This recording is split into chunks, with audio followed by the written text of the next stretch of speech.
My wife cheated on me with her boss, then filed for divorce claiming I stole $300, $0 from our joint account to hide her affair.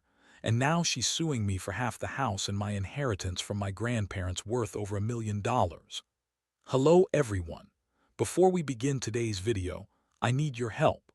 We've noticed that the channel is losing traction, and subscribing is one of the best ways you can support us. It's quick, free, and allows us to continue bringing you great content. Your support means everything. Let's keep this channel growing collectively. Thank you very much. Now let's begin the video, using a throwaway for obvious reasons with certain specifics modified to preserve anonymity. I never thought I'd be the guy writing something like this, but here I am. My wife Emily was supposed to be the perfect woman, beautiful, smart, ambitious. We'd been together for 8 years, married for 5. We had a nice house, decent jobs, a good life, or so I thought. Things started to feel off about 6 months ago, but I couldn't quite put my finger on it. Small things, her phone always locked, late nights at work. Her avoiding my touch. I'd ask, she'd brush me off saying she was busy or stressed, but I knew something was wrong. Then came the night I accidentally found out. I was working late as usual and decided to check her email, something I normally wouldn't do, but I was feeling paranoid. I had a gut feeling she was hiding something. When I logged in, I saw a string of emails with her boss, Mark. The tone was intimate, flirty, suggestive. They were talking about meeting up after work, about how much they missed each other. My stomach dropped. I couldn't believe what I was reading. My wife was cheating on me with her boss. It wasn't just a one-time thing. This had been going on for months, maybe longer. What made it worse was the way she lied about everything when I confronted her. I called her at work, and she answered with that bitchy tone she always had when she was annoyed. "What do you want, Jason? I'm busy." I told her I knew about the emails. The silence on the other end was deafening. Then she started her usual bullshit, saying I was paranoid, that I was imagining things, that she never cheated and I was just insecure, but I had proof, clear as day. The next day I got home early, planning to catch her in the act if she was with Mark again. I waited, watching her come in from work. She looked tired, stressed, nothing unusual. I followed her to her bedroom, and that's when I saw her phone lying on the bed. I grabbed it, and there it was, the same flirty text, some explicit. I was furious, numb, and shattered all at once. How could she do this? How could she betray everything we had built? I didn't want to explode right then, so I just took the phone and left the room. I needed to think. I felt sick, betrayed, and utterly humiliated. I had no idea what to do next. I thought about confronting her again, but I knew she'd lie her way out of it. So I decided to lay low, gather more evidence, and figure out my next move. What made this even worse was her constant denial, her refusal to admit the truth. She kept insisting she was innocent, that I was overreacting, that Mark was just a friend. But I knew better. That night I couldn't sleep. My mind kept racing. I kept asking myself how I missed the signs, how I let things get this bad. I thought about the money too, how we had saved up for a house, how I'd worked my ass off to provide for us. And now I felt like I was losing everything. My wife, my trust, maybe even my sanity. The betrayal cut deep, but what stung even more was her blatant lies and her attitude like I was the one in the wrong. I realized I'd have to be the one to take control of this mess. I couldn't let her keep playing me for a fool. I decided I'd find out everything, confront her properly, and then decide what to do. But I knew one thing: I wasn't going down without a fight. After that night, everything changed. I couldn't sleep, couldn't eat, couldn't focus. My mind kept circling around her lies and the betrayal. I felt like I had been punched in the gut repeatedly. The next morning, I started digging deeper. I needed more concrete proof, something undeniable. I hired a private investigator. I didn't want to just accuse her. Based on my suspicions, I needed hard evidence. Over the next 2 weeks, things escalated quickly.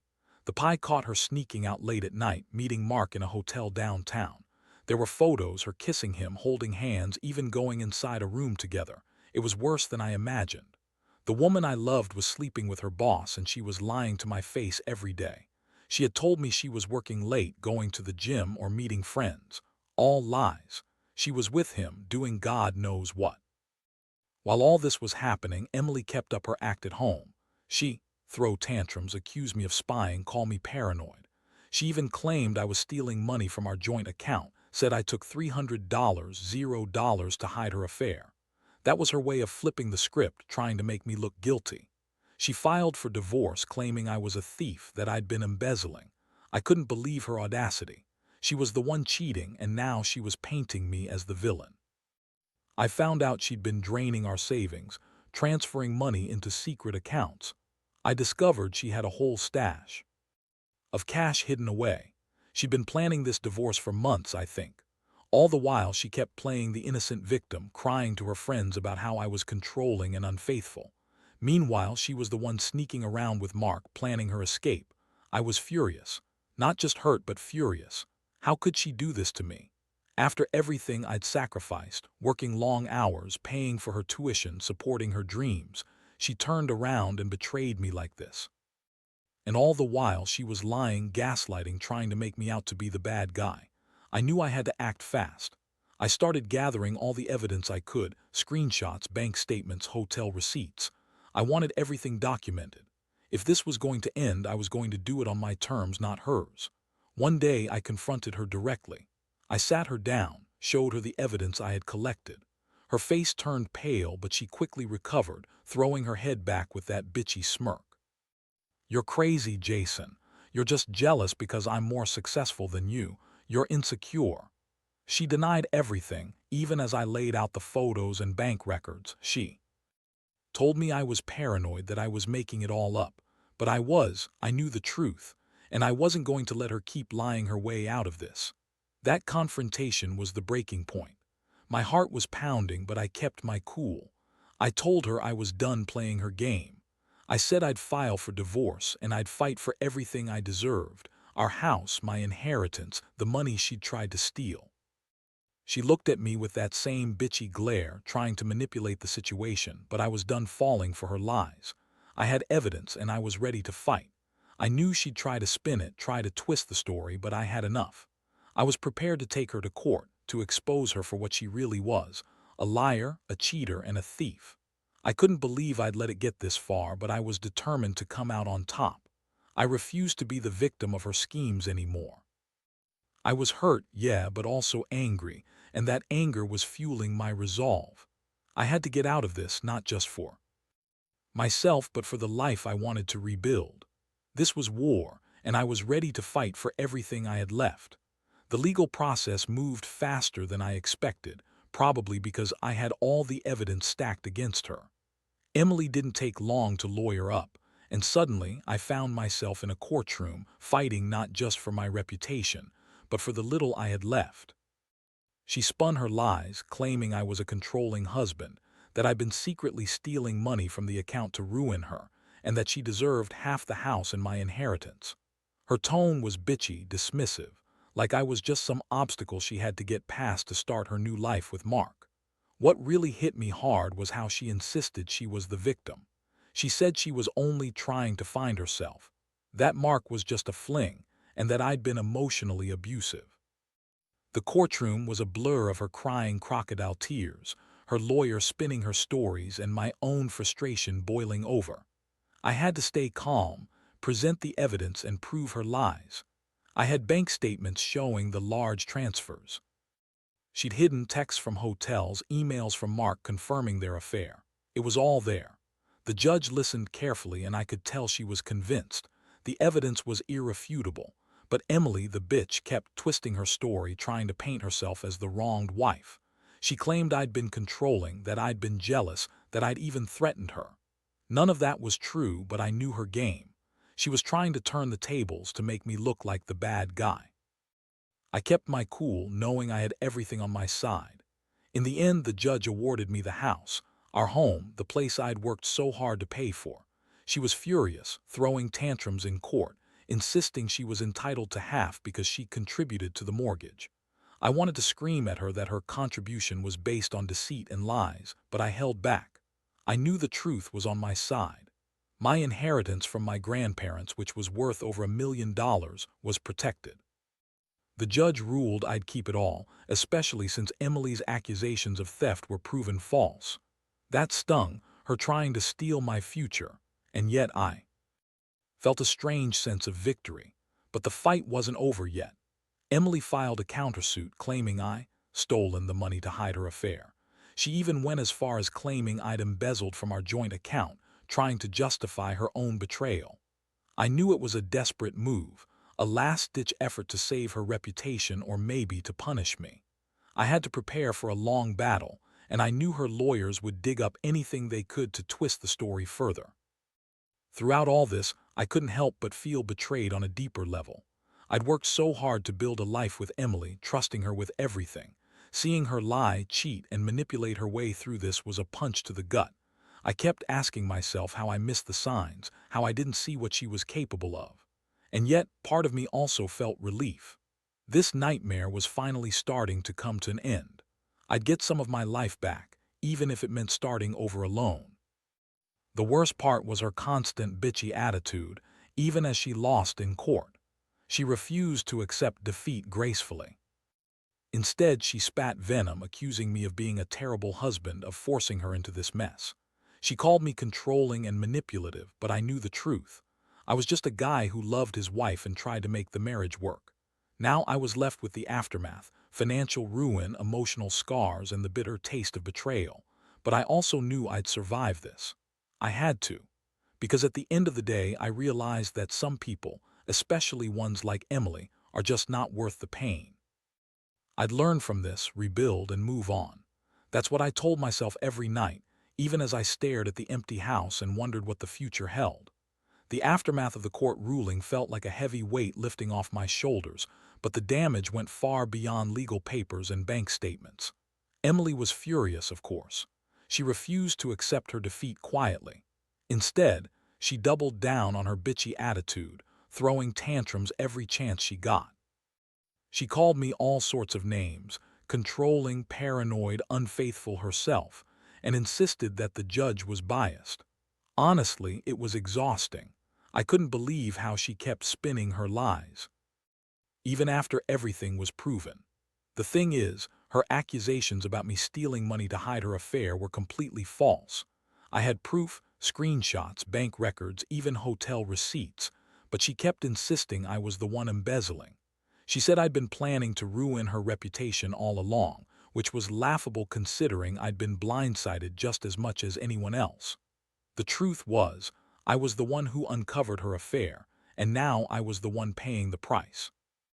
I couldn't help but think about how she was trying to paint herself as the victim, even as she was caught red-handed with Mark.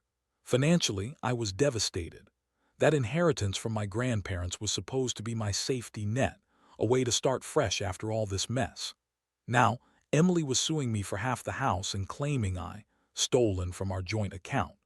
I knew that was her desperate attempt to get her hands on my inheritance, to make me pay for her betrayal. But I had the evidence that proved I hadn't touched that money. I kept it safe, just in case I needed it for the fight ahead. I'd worked too hard to lose. Everything over her lies. Emotionally, I was drained. I'd gone from feeling betrayed to furious, then to numb. The trust I once had in her was completely shattered. I kept replaying the moments when I thought everything was normal, and now I saw how she'd been hiding her affair right under my nose. It was a brutal awakening. I felt stupid, naive even, but also angry at myself for not seeing the signs earlier. Still, I knew I had to stay focused. This wasn't over yet. There were still legal battles, and I had to protect what was mine. In the meantime, I started to distance myself from Emily.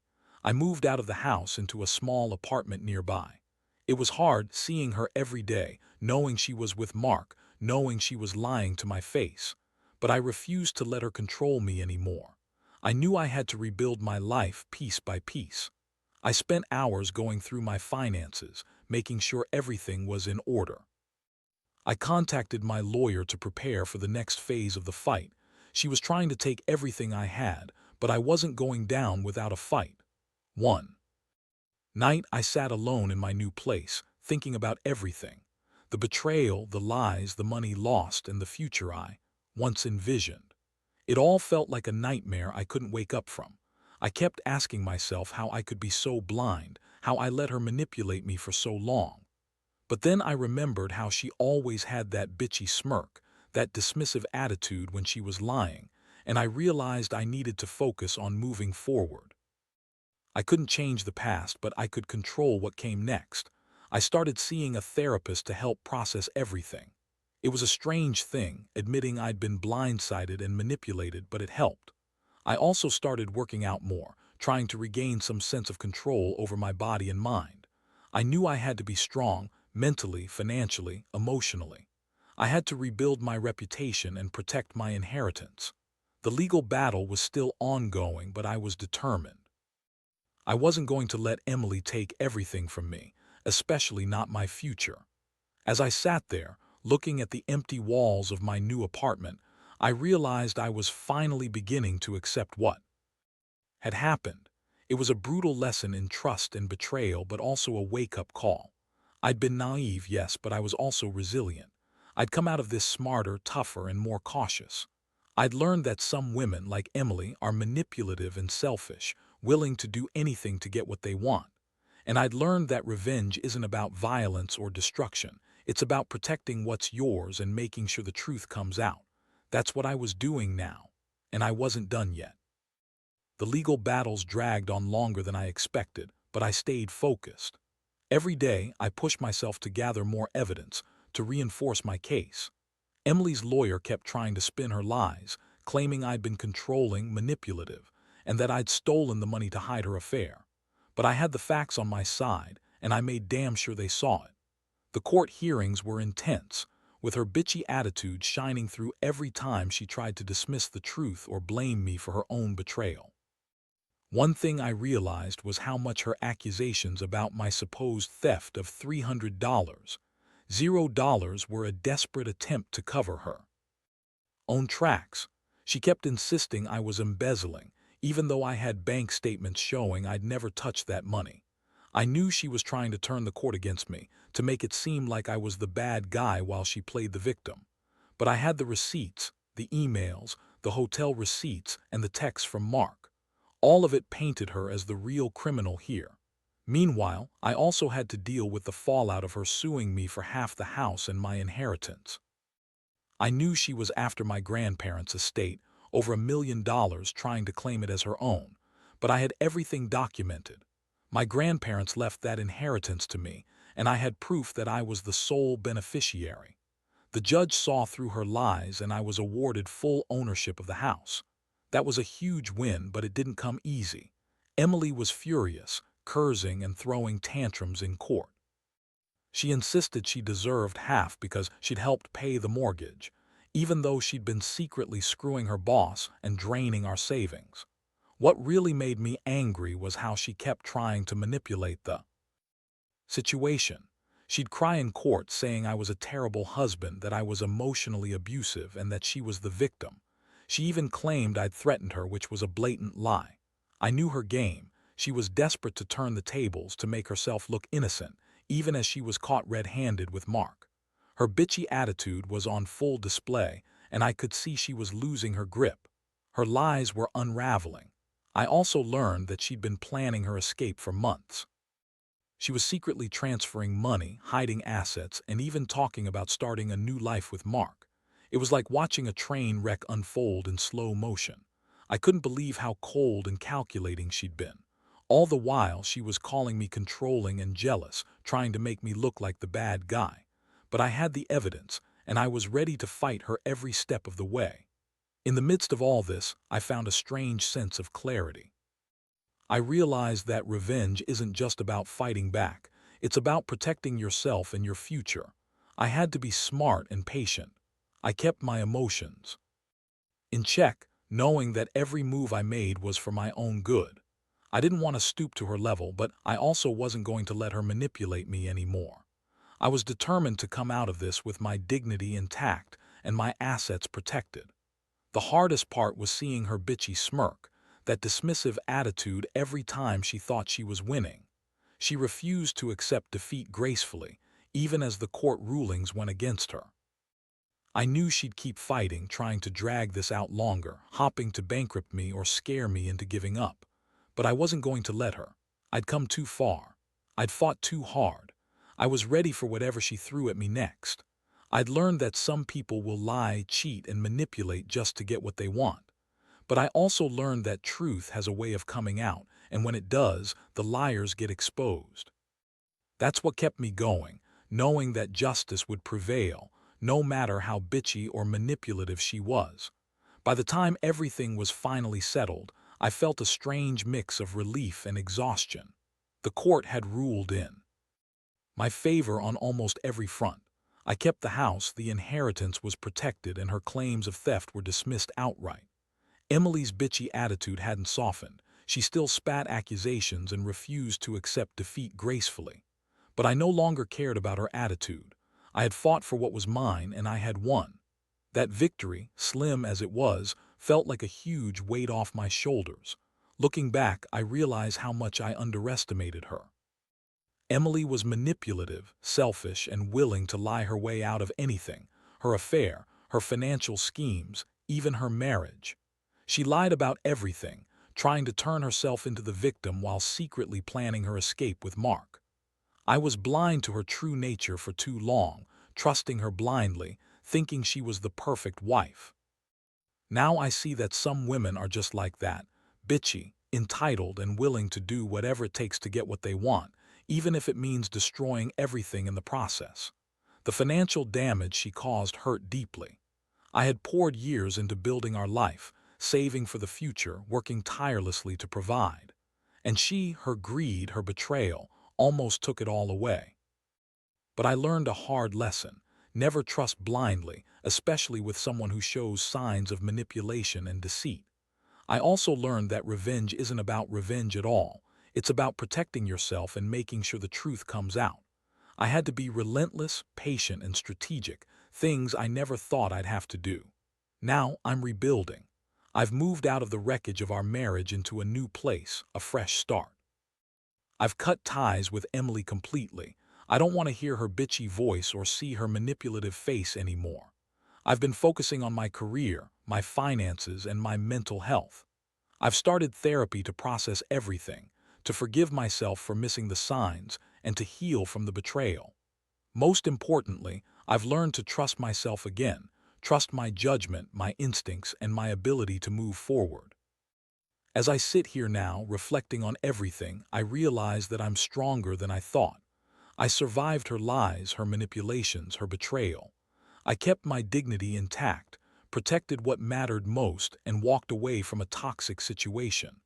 I want anyone reading this to know that sometimes you have to fight for yourself, your money, your reputation, your sanity. Don't let anyone, especially a bitchy wife like Emily, take away your future. Be smart, be patient, and never underestimate what you're capable of when it's do or die. This story isn't just about betrayal, it's about resilience, about standing up for yourself when everything's falling apart, about realizing that some people are just not worth the pain, and that sometimes the best revenge is simply walking away with your head held high. I've learned that the truth will come out, no matter how much someone tries to hide it, and that ultimately justice will prevail. I'm finally free from the chaos, and I plan to stay that way. For anyone else out there going through something similar, trust your gut, gather your evidence, and never let anyone steal what's rightfully yours.